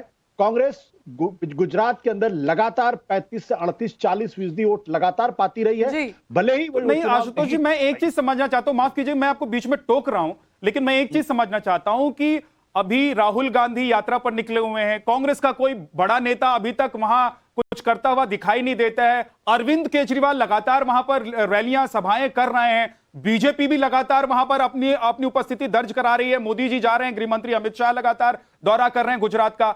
तो कहीं कांग्रेस को ऐसा लग रहा है कि घर बैठे हुए जनता वोट कर देगी क्या? नहीं, घर बैठे हुए तो कभी किसी को वोट नहीं करती, लेकिन हम एक बात को लगातार भूल जाते हैं कि कांग्रेस पार्टी का 38 से 39% वोट इंटैक्ट है। इसलिए वो वोटर है जिसने कभी भी भारतीय जनता पार्टी को वोट नहीं दिया। अगर आम आदमी पार्टी ये जो एंटी बीजेपी वोट है अगर इसमें सेंध लगा पाएगी तब तो कांग्रेस की स्थिति कमजोर होगी, मतलब कांग्रेस की सीटें ड्रास्टिकली इतनी कम होंगी। लेकिन अभी फिलहाल लगता नहीं, क्योंकि जो बात आशुतोष जी आपकी बात ठीक है कि पिछले कई चुनावों से वोट शेयर की अगर हम बात करते हैं 35 से 40% पे कांग्रेस रहती जरूर है, लेकिन अभी जमीनी स्तर पर जो काम करना है वक्त पर अगर कांग्रेस नहीं यहां पर चेतती है तो उसके लिए आम आदमी पार्टी भी कई मुश्किलें खड़ी कर सकती है। हम वापस आपके पास लौटेंगे, पूरा पैनल हमारे साथ बना हुआ है सर और मैम, आप लगातार हमारे साथ बने रहिएगा। गुजरात में किस तरह की स्थिति है वो हमने अपने दर्शकों को दिखाई है, लेकिन गुजरात में किस पार्टी को कितना यहां पर सीट मिलने जा रही है वो अपने आप में सबसे महत्वपूर्ण सवाल है। और उसी के साथ साथ में देखिए हिमाचल प्रदेश की बात करेंगे। हिमाचल प्रदेश में आखिर लड़ाई किसके बीच में होने जा रही है, ये बेहद महत्वपूर्ण सवाल यहां पर हो जाता है कि आखिर बीजेपी, कांग्रेस और आम आदमी पार्टी जो कहीं ना कहीं अपनी जड़ों को मजबूत करने की कोशिश वहां पर कर रही है, तो ये लड़ाई कैसे रहने वाली है? बीजेपी वर्सेस कांग्रेस ये लड़ाई रहेगी, ये 74% लोगों को लगता है। देखिए यहाँ आंकड़ा 74% है, सबसे ज्यादा है कि ये लड़ाई सीधे सीधे बीजेपी और कांग्रेस जो कि हमेशा होती है दोनों पार्टियों के बीच वो होगी, और बीजेपी वर्सेस आम आदमी पार्टी होगी, ये 9% लोग सोच रहे हैं। तो यहाँ की हिमाचल प्रदेश में कांग्रेस की स्थिति थोड़ी अच्छी नजर आ रही है। अगर हिमाचल प्रदेश में हम लड़ाई के सवाल पर जाते हैं और लोगों की राय देखते हैं तो 74% लोग कांग्रेस और बीजेपी की टक्कर बता रहे हैं। 15% लोगों को लग रहा है कि बीजेपी वर्सेस कांग्रेस वर्सेस आप है, यानी कि तीनों पार्टी जो है वो आपस में लड़ती हुई यहां पर नजर आ रही है। निर्दलीय भी कम नहीं है, ये 2% लोग कह रहे हैं। बहुत कम आंकड़ा है, 2% लोग ये मान रहे हैं कि कुछ निर्दलीय भी होंगे और वो भी अपनी सीट बचाएंगे या फिर जीत कर ले आएंगे, इसमें कोई दो राय नहीं है। अगला सवाल क्या है, हम वो आपको बताते हैं हिमाचल प्रदेश को लेकर। हिमाचल प्रदेश में बीजेपी ने कितना विकास किया, ये सवाल जब हमने जनता से बरखा पूछा तो जनता ने क्या कहा, बताइए। बिल्कुल, जरा अपने दर्शकों को बता देते हैं। देखिए यहाँ पर कि केंद्र और राज्य दोनों का काम बहुत ज्यादा अच्छा रहा है। 27% लोग ऐसे हैं जो ये सोचते हैं कि केंद्र ने बेहतर काम किया, राज्य सरकार ने बेहतर काम किया। केंद्र का काम अच्छा रहा, राज्य का काम जो है वो औसत रहा, 30% लोग हैं। और राज्य का काम बेहतर रहा है, अच्छा रहा है और केंद्र का औसत रहा है, ये कहने वाले लोगों की संख्या वहां 5% है। दोनों का काम औसत रहा है, ये 38% लोग मान रहे हैं। तो एक तरीके से देखें तो दोनों के काम पर ज्यादा प्रतिशत लोग हैं हिमाचल प्रदेश में जो मुहर लगाते हुए नजर आ रहे हैं। इसका मतलब यह हुआ कि दिल्ली से जो योजनाएं जा रही हैं या दिल्ली से जो पैसा पहुंच रहा है, उसके साथ साथ हिमाचल प्रदेश की सरकार की तरफ से जो योजनाएं या पैसा प्रदेश में विकास के कामों पर लगाया जा रहा है, उसका असर 38% लोगों को समझ में आ रहा है। अगला सवाल यह है कि क्या हिमाचल में बीजेपी को अपना चेहरा बदल लेना चाहिए? यह बहुत महत्वपूर्ण सवाल है और इस सवाल का जो जवाब है वो जनता ने क्या दिया है, यह हम आपको बताने जा रहे हैं। और नंबर 1 यानी कि ए, क्या कह रही है जनता बरखा? 55% देखिए लोग ऐसे हैं जो इसका जवाब जिन्होंने हाँ में दिया, यानी कि भारतीय जनता पार्टी को यह जरूरत है कि वो मुख्यमंत्री के तौर पर चेहरा जो है उसको यहां पर बदलें। नहीं, 24% लोग कहते हैं, उनका यह कहना है कि बिल्कुल जरूरत नहीं है। और 8% ऐसे लोग हैं जिनका यह कहना है कि चेहरा बदल भी दिया जाता है, सेम रहता है, इससे कोई फर्क नहीं पड़ेगा। और 13% ऐसे लोग हैं जिनका कहना है कि वो बिल्कुल कह नहीं सकते। अगला सवाल भी बता देते हैं, हिमाचल प्रदेश में वोटिंग पैटर्न आखिर क्या होने वाला है? सबसे महत्वपूर्ण सवाल जो चल रहे हैं उनमें एक सवाल यह भी है कि वोटिंग पैटर्न जो है वो आखिर क्या रहेगा, वोट किसके नाम पर दिया जाएगा, किसके चेहरे पर वोट दिया जाएगा। तो सबसे पहले देखिए 45% लोगों का यह कहना है कि प्रधानमंत्री मोदी के नाम पर वोट जो है वो यहां पर पड़ेंगे। और ये सवाल एक दूसरे से जुड़ जाते हैं। हमने जो इससे पहले सवाल दिखाया था जिसमें हमने पूछा था कि क्या चेहरा बदलना चाहिए, मुख्यमंत्री जो हैं वो कोई नया चेहरा होना चाहिए, जिसका जवाब लोगों ने कहा कि भाई अभी के जो मुख्यमंत्री हैं वो आप बदल दीजिए। तो फिर जरूर ये सवाल लोगों के मन में आया होगा कि फिर ये बीजेपी को जो लोग सपोर्ट कर रहे हैं या ऐसा कहा जा रहा है कि बीजेपी अच्छा कर सकती है, वो सवाल कहां से आता है? उसका जवाब यहां पर है। देखिए, मोदी के नाम पर 45% लोग हैं जो हिमाचल प्रदेश में खुश हैं और विकास प्लस मोदी के नाम से 23% लोग हैं। मोदी प्लस जयराम ठाकुर के नाम से 13% लोग और कम नहीं कह नहीं सकते हैं, ये 19% लोग हैं। ये आंकड़ा थोड़ा सा बड़ा है, 19% लोग जो हैं वो फर्क डाल सकते हैं और वो ये तय कर सकते हैं कि नतीजे जो होंगे या फिर जो भूमिका उनकी है वो कितना महत्वपूर्ण है। बिल्कुल। देखिए अगले सवाल का विद्या रुख कर लेते हैं। क्या हिमाचल प्रदेश में कांग्रेस छुपा रुस्तम साबित होगी? बहुत महत्वपूर्ण है क्योंकि कांग्रेस की मौजूदा स्थिति क्या है ये सब जानते हैं। तो क्या ऐसा कुछ हो सकता है कि छुपा रुस्तम के तौर पर वो सामने निकलकर सामने आ जाए? तो इस सवाल का जब जवाब दिया गया जनता की ओर से तो 39% ऐसी जनता है जो ये सोचती है कि हाँ ऐसा संभव है, क्योंकि विद्या पैटर्न यही रहता है, एक बार एक सरकार बनती है एक पार्टी की, दूसरी बार दूसरी पार्टी की बनती है और संभावना बेहद कम है, ये 48% लोगों का कहना है। हाँ ऐसा संभव है, 39% लोग कह रहे हैं, नहीं संभावना बेहद कम है 48% लोग कह रहे हैं, और टिकट बंटवारे के बाद पता चलेगा 3% लोग कह रहे हैं, कह नहीं सकते वाले जो हैं वो 10% लोग हैं। तो कांग्रेस छुपा रुस्तम साबित हो सकती है, इसकी संभावना बेहद कम है, ये सबसे ज्यादा प्रतिशत जो लोग हैं वो मान रहे हैं। और अगला सवाल क्या है कि हिमाचल में महिला वोटर्स की पसंद कौन सी पार्टी है, यानी कि आधी आबादी जो है वो किसके साथ हिमाचल प्रदेश में जा सकती है? ओपिनियन पोल क्या है? गुजरात में तो देखिए महिलाएं जो है बीजेपी के साथ नजर आ रही थी और हिमाचल में भी वही स्थिति है। 47% लोग जो हैं महिलाएं जो है माफ कीजिए वो बीजेपी के समर्थन में यहाँ पर हो सकते हैं, 40% कांग्रेस भी। मतलब आंकड़ा बहुत ज्यादा डिफरेंस यहाँ पर नहीं रखता है, 47 और 40 है। आम आदमी पार्टी के साथ में 7% महिलाएं हो सकती हैं, आम आदमी पार्टी उनकी पसंद हो सकती है, और 6% ऐसी महिलाएं हैं जिनका ये कहना था कि इस बारे में वो नहीं कह सकती हैं। संजू वर्मा इस वक्त हमारे साथ जुड़ी, उनका रुख कर लेते हैं। संजू वर्मा, गुजरात में भी महिलाएं जो हैं वो भारतीय जनता पार्टी के समर्थन में कहीं ना कहीं खड़ी नजर आती हैं, आंकड़ा बड़ा है, और यही स्थिति हिमाचल में भी है, क्या कहेंगी आप? बरखा जी, पहली बात तो ये, आप यदि हिमाचल का वोट शेयर देख लीजिए पिछले 2017 का या गुजरात का, एक चीज बड़ी दिलचस्प है कि हिमाचल में भी बीजेपी का वोट शेयर 2017 के विधानसभा चुनाव में 49% था, गुजरात में भी 49% था। कांग्रेस का हिमाचल और गुजरात में वोट शेयर 2017 में 42% के आसपास था। कहने का तात्पर्य यह है कि वोट शेयर का अंतर बीजेपी और कांग्रेस के बीच में हिमाचल और गुजरात में पिछले चुनावों में 7 से 8। चलिए संजू वर्मा, ये देखना होगा वाकई में कारण क्या है कि महिलाएं बीजेपी की ओर इस तरह से ज्यादा रुझान रखती हैं, झुकाव रखती हैं, क्योंकि तहसीन बहुत मुस्कुरा रहे हैं। तहसीन, आपसे जवाब लेंगे, ब्रेक का दरअसल यहाँ पर वक्त है, क्योंकि हमें ये बताना है अपने दर्शकों को कि गुजरात की अगर आप बात करते हैं तो किस पार्टी को कितने वोट मिल रहे हैं, हिमाचल में किस पार्टी के खाते में कितने वोट, यहाँ पर कितनी सीटें पहुंच रही हैं, सबसे महत्वपूर्ण सवाल। तो हम बता रहे हैं कि गुजरात का मूड क्या है, हम आपको बता रहे हैं कि हिमाचल प्रदेश का मूड क्या है, क्योंकि वहां तारीख का ऐलान हो चुका है, नतीजे कब आएंगे ये भी बता दिया गया है, लेकिन जनता क्या सोच रही है ये हम आपको बता रहे हैं। और सबसे अहम बात ये कि किसके खाते में कितनी सीटें जाती हुई हमारे ओपिनियन पोल में दिखाई दे रही हैं, ये हम आपको बताने वाले हैं। वोट परसेंटेज यानी कि वोट शेयर जो है वो किसके पास कितना इस वक्त जाता हुआ दिखाई दे रहा है। लोग ये सोच रहे हैं कि उनके साथ वो किसके साथ जा सकते हैं, ये हम आपको बताने वाले हैं। बिल्कुल, गुजरात में किस पार्टी को देखें कितनी सीटें मिलने वाली है, सबसे महत्वपूर्ण सवाल, सबसे बड़ी लड़ाई इसी के लिए है कि किसके खाते में कितनी सीटें जाएंगी, किसकी मेहनत सफल होने वाली है। बीजेपी की अगर हम बात करते हैं, सबसे पहले देखिए 125 से 131 सीटें जाने का अनुमान इस सर्वे में लगाया गया है। कांग्रेस की अगर हम यहाँ पर बात करते हैं 29 से 33 सीटें हो सकती हैं। देखिए, बीजेपी पिछले चुनावों के मुकाबले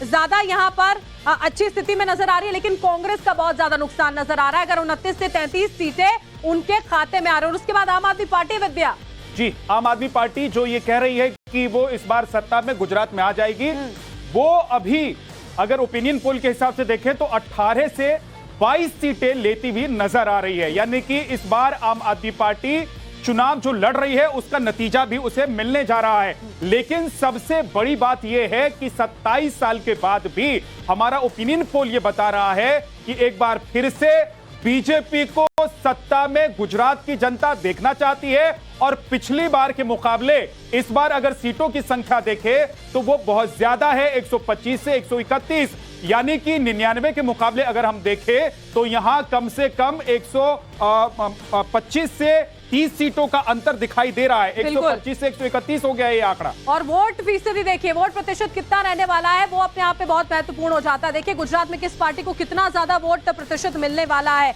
वो हम आपको बता देते हैं। देखिए, बीजेपी की बात करते हैं तो 48% ये वोट शेयर हो सकता है, कांग्रेस का 21%। पिछले तमाम चुनावों की अगर हम बात करते हैं तो कांग्रेस के लिए फिर से घटता हुआ, और ये साफ तौर पर माना जा सकता है कि आम आदमी पार्टी इसमें एक बड़ा अहम रोल जो है वो प्ले कर रही हो। आम आदमी पार्टी 24% और अन्य जो है 7% वोट शेयर यहाँ पर रहेगा। तमाम खास मेहमान हमारे साथ लगातार बने हुए, उनका रुख कर लेते। तहसीन, आप ही के पास आ रही हूँ। देखिए, आपने पिछले सालों में माफ कीजिएगा, कांग्रेस ने अच्छा परफॉर्मेंस दिया था, वोट प्रतिशत अच्छा रहा था, लेकिन अब के इस सर्वे की अगर हम बात करते हैं तो वोट प्रतिशत कम होता नजर आ रहा है, सीटें बहुत घटती नजर आ रही है। क्या कहेंगे आप? मैं हिमाचल के संदर्भ में कहना चाहता हूं, आपको याद है इसी तरह का सर्वे हिमाचल में आया था कुछ ही महीने पहले। गुजरात में अगर हम पहले बात कर ले तहसीन प्लीज। ठीक है, गुजरात की बात कर ले। वोट परसेंटेज में मैं इस बात में बिल्कुल मैं ये मानता हूं कि कांग्रेस का वोट परसेंट बढ़ेगा। दूसरी बात, पहली बार ऐसा हुआ है कि 50% से अधिक गुजरात की आवाम चाहती है कि भाजपा दोबारा इस सरकार में ना आए। आप मुझे एक चीज का उत्तर दे दे, सारी की सारी कैबिनेट इंक्लूडिंग मुख्यमंत्री, सारे लोग टाइम्स नाउ नवभारत देख रहे थे, पूर्व मुख्यमंत्री कि मैं मुख्यमंत्री हूं या नहीं हूं, और सारे आपके रिपोर्टर्स को फोन कर रहे थे हमें सस्पेंड किया या नहीं किया गया, हमें निकाला गया या नहीं निकाल गया। जिस प्रदेश, जिस सूबे के मुख्यमंत्री को ये नहीं पता कि वो मुख्यमंत्री है या नहीं है, उस प्रदेश में मुख्यमंत्री दोबारा से क्यों आएगा और सरकार क्यों इलेक्ट होगी, ये मैं आपको बताना चाहता हूं। मैं एक चीज अपनी बात समाप्त करना चाहता हूं। मुझे एक चीज चाहता हूं, भाजपा का इस मुल्क में अब यही नारा है, आधी रोटी खिलाएंगे हिंदू मुसलमान को लड़ाएंगे। ठीक है तहसीन, लेकिन कोई सर्वे के आंकड़े कुछ और कह रहे हैं तहसीन। ये जो हम बता रहे हैं ये जनता का मूड, जनता का मन ही बता रहे हैं। संजू वर्मा हमारे साथ हैं, मैं आता हूं लौटकर। तहसीन, मैं आपके पास लौट कर आता हूं, बाकी मेहमान भी हैं, उनके पास भी जाना है। संजू वर्मा जी, जल्दी से, हिमाचल प्रदेश के बाद अगर हम आंकड़ों के लिहाज से देखें तो एक बार फिर से ऐसा लग रहा है कि गुजरात की जनता ये बताना चाहती है कि इस बार भी मन बीजेपी के साथ है, लेकिन आम आदमी पार्टी वहां दस्तक देती हुई नजर आ रही है और ठीक ठाक सीट दिखाई दे रही है उसकी। विद्यानाथ जी, आपके आंकड़ों के ही मुताबिक बीजेपी को 129 सीट मिलने की संभावना है गुजरात में, कांग्रेस को सिर्फ 30 सीटें और आम आदमी पार्टी को 20 सीटें। पहली बात ये। दूसरी बात, मैंने पहले भी कहा था ब्रेक से जाने से पहले कि एक जो बहुत दिलचस्प बात है वो ये है कि कांग्रेस वोट शेयर तो ला लेती है पर वोट शेयर को सीट शेयर में तब्दील नहीं कर पाती। पिछले हिमाचल और पिछले गुजरात के चुनावों में बीजेपी का वोट शेयर रहा 48 to 49%, हिमाचल में भी गुजरात में भी कांग्रेस का वोट शेयर रहा बिटवीन 41 to 42%।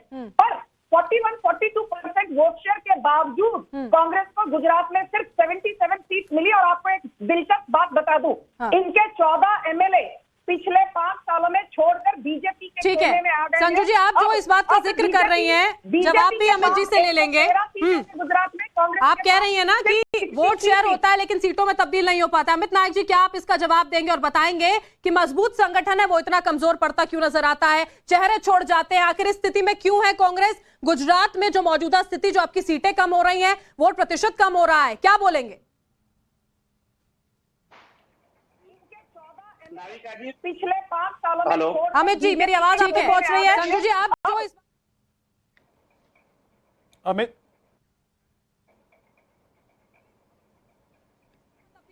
नायक जी, क्या आप इसका जवाब देंगे और बताएंगे? अमित जी, अपने टीवी का वॉल्यूम कम कर दीजिए, उससे आपको डिस्टरबेंस होगी। आप वॉल्यूम कम कर दीजिए। अगर मेरी आवाज आप तक पहुंच रही है तो मेरी सहयोगी ने जो सवाल पूछा उसका जवाब दीजिए।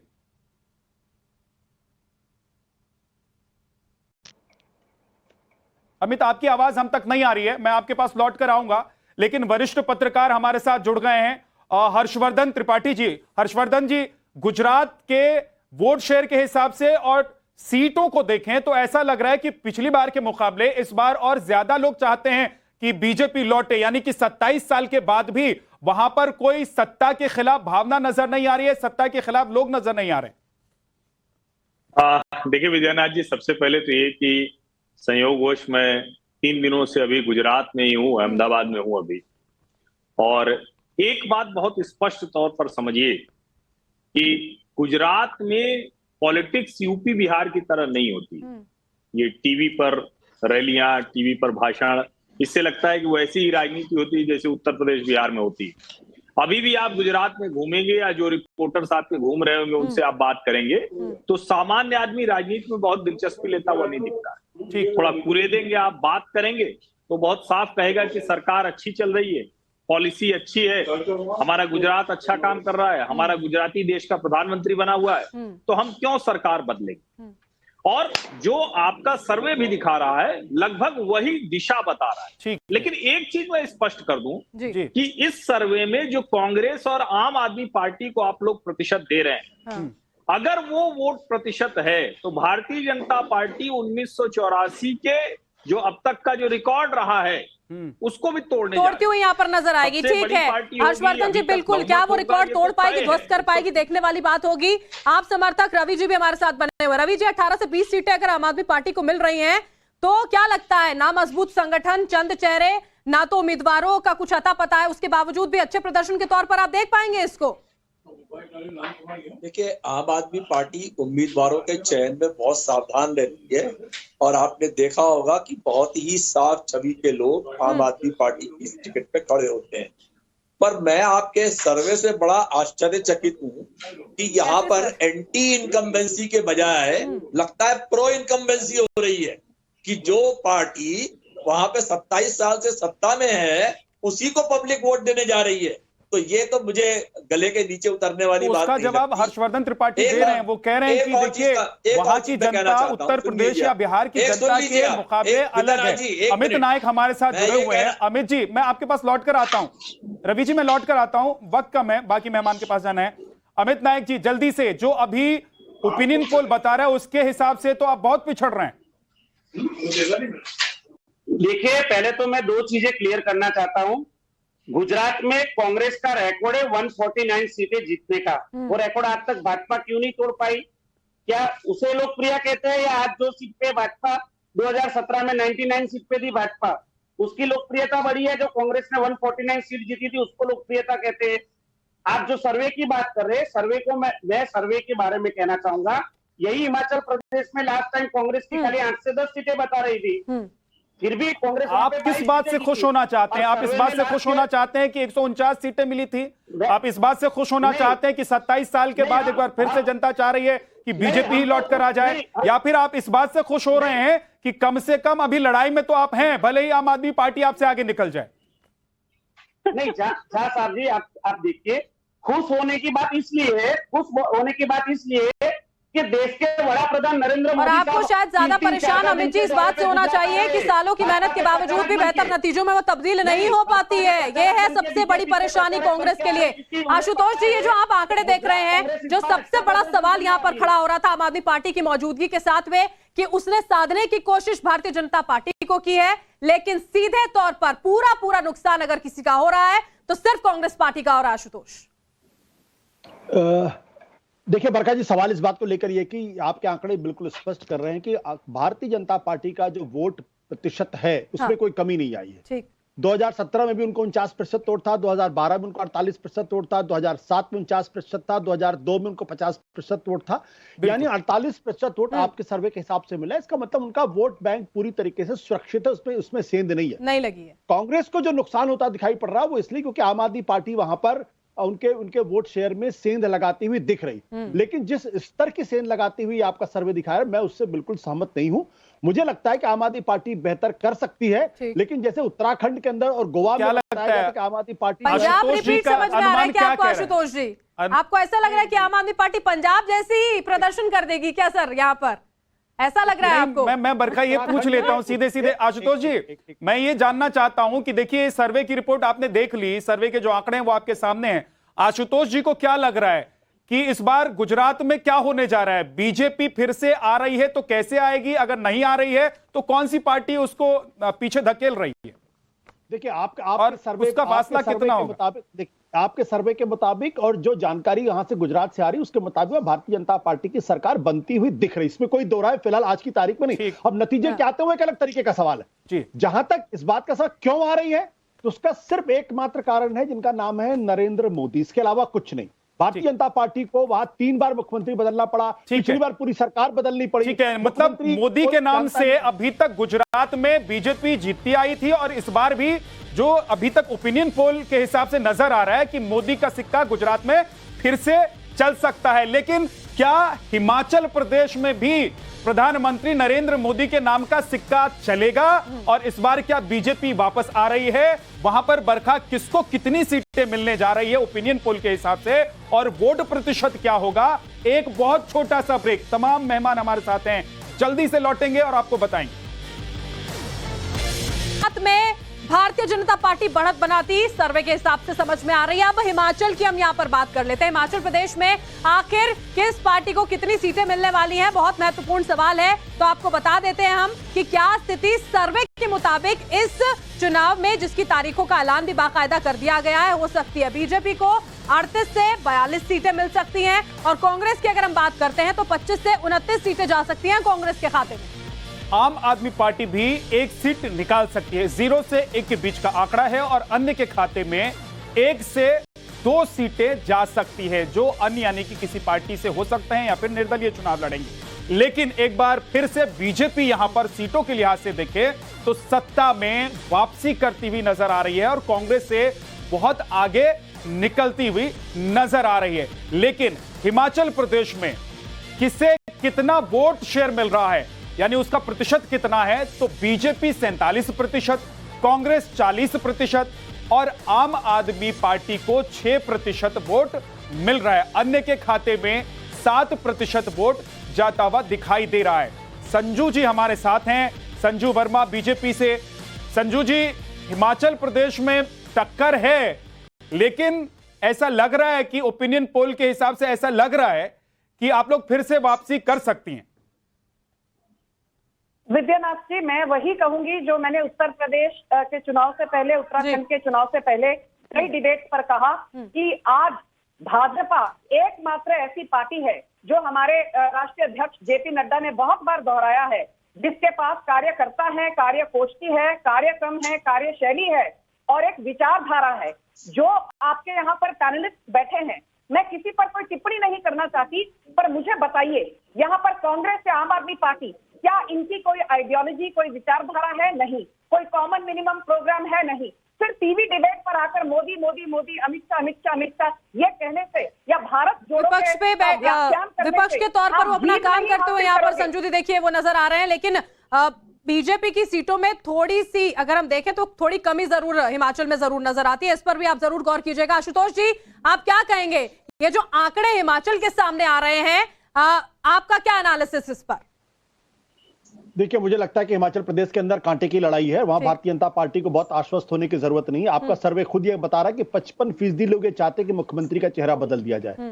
अगर 55% लोग चाहते चेहरा बदल दिया जाए तो इसका मतलब बीजेपी आश्वस्त नहीं है। पिछले साल जो बाईपोल हुआ था उसमें मंडी की सीट भारतीय जनता पार्टी जो 4 लाख वोट से जीती थी वो हार गई थी। विधानसभा की 3 सीटों में से 1 सीट पर उसकी जमानत जब्त हो गई थी। तो इसलिए भारतीय जनता पार्टी हिमाचल प्रदेश में आश्वस्त होकर अगर बैठेगी तो बहुत बड़े गलतफहमी का शिकार होगी। और आम आदमी पार्टी को जो सीटें, जो परसेंटेज ऑफ वोट दिखाई पड़ रहा है, दरअसल आम आदमी पार्टी ने अपने आप को टोटली हिमाचल प्रदेश से विड्रॉ कर लिया है। इसमें देखिए आशुतोष जी, अगर मुख्य पार्टी के तौर पर कांग्रेस की भी हम यहाँ पर बात कर लेते तो सवाल ये भी रहेगा कि उत्तराखंड की तरह की स्थिति यहाँ पर कांग्रेस के लिए ना हो। हरीश रावत का क्या हाल यहाँ पर किया गया था, विद्या सबको याद है कि पंजाब में उनको महीनों तक यहाँ पर लगाए रखा, आखिरी में बुलाया जाता है, सीट बदल दी जाती है। अगर यही स्थिति कांग्रेस हिमाचल में बाकी नेताओं की अपने चेहरों की करके रखेगी तो आगे उसके लिए स्थिति और विकट और ज्यादा परेशानी वाली रहेगी। लेकिन कम से कम ये ओपिनियन पोल 2 राज्यों के जहां पर चुनाव होने जा रहे हैं वो ये बता रहे हैं कि बीजेपी की दोनों ही राज्यों में वापसी हो रही है और एक तरफ कांटे की टक्कर है तो दूसरी तरफ गुजरात में क्लीन स्वीप बीजेपी को मिलती हुई नजर आ रही है। और पिछले अगर चुनाव को देख ले, 2017 के चुनाव को देख ले तो उसके मुकाबले इस बार काफी ज्यादा बड़े अंतराल से अपने विरोधियों को चित करती हुई बीजेपी नजर आ रही। बिल्कुल, और हिमाचल में एक बार फिर से अगर सत्ता को दोहराती है भारतीय जनता पार्टी तो उत्तराखंड जैसी स्थिति होगी जो हर चुनावों में बदल जाती है सरकार। ऐसा अगर नहीं होता है तो देखना होगा क्या कुछ आगे चुनावों के परिणाम के बाद की स्थिति रहेगी। एक एक तस्वीर हम आप तक पहुंचाएंगे। आज के लिए इतना ही, रुक रहे हैं एक छोटे से।